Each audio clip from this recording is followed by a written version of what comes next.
আগামী ২৮ জুন রাজধানীর ঐতিহাসিক সোহরাওয়ার্দী উদ্যানে অনুষ্ঠিতব্য ইসলামী আন্দোলন বাংলাদেশের জাতীয় মহাসমাবেশ সফল করতে মেহেন্দিগঞ্জে ব্যাপক প্রচারণা চালাচ্ছেন দলটির নেতাকর্মীরা।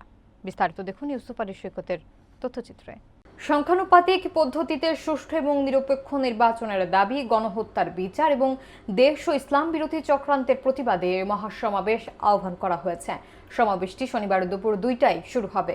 মেহেন্দিগঞ্জ উপজেলা থেকে অন্তত ৫,০০০ নেতাকর্মী এবং সমর্থককে অংশগ্রহণ করানোর লক্ষ্যে লিফলেট বিতরণ, গণসংযোগ এবং দাওয়াতি কার্যক্রম চালিয়ে যাচ্ছে ইসলামী আন্দোলন, ইসলামী ছাত্র আন্দোলন এবং ইসলামী যুব আন্দোলনের নেতারা।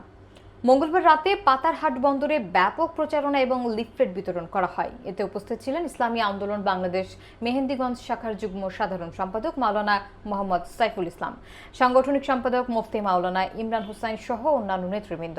উপজেলার বিভিন্ন এলাকায় দিন-রাত গণসংযোগ এবং প্রচারে ব্যস্ত রয়েছেন নেতাকর্মীরা।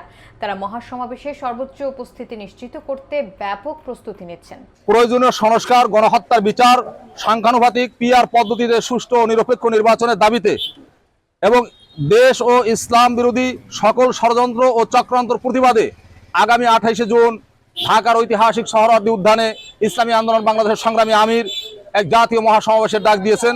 আমরা সেই মহাসমাবেশে সফল করার জন্য বিভিন্ন স্তরে, বন্দরে, মহল্লায়, পাড়ায়, গ্রামের সর্ব জায়গায় আমরা দাওয়াতি মিশন চালিয়ে যাচ্ছি এবং প্রচুর লোক সমাগম হওয়ার জন্য আশ্বাস পেয়েছি। আগামী ২৭ তারিখ দিবাগত রাত্রে, শুক্রবার রাত্রি ৮টা ৩০ উলানিয়া কালীগঞ্জ ঘাট থেকে দোয়েল পাখি ৮ লঞ্চ রিজার্ভ করা হয়েছে, সেখান থেকে ছেড়ে যাবে ইনশাল্লাহ। সবাইকে যাওয়ার জন্য দাওয়াত রইল। আমাদের ইতোমধ্যে ব্যানার টানানো হয়েছে, ফেস্টুন দিয়ে জনগণকে আমরা এই বিষয়টা অবহিত করতেছি এবং গণদাওয়াত চলতেছে, পোস্টার লাগানো হয়েছে, মোবাইলের মাধ্যমে, ব্যক্তিগতভাবে লিফলেট, প্রিন্ট মিডিয়া, অর্থাৎ মানে সর্বসেক্টরে আমাদের প্রচারণা চলতেছে। আশা করি ২৮ জুন ইনশাল্লাহ এক গণজোয়ার তৈরি হবে ইনশাল্লাহ।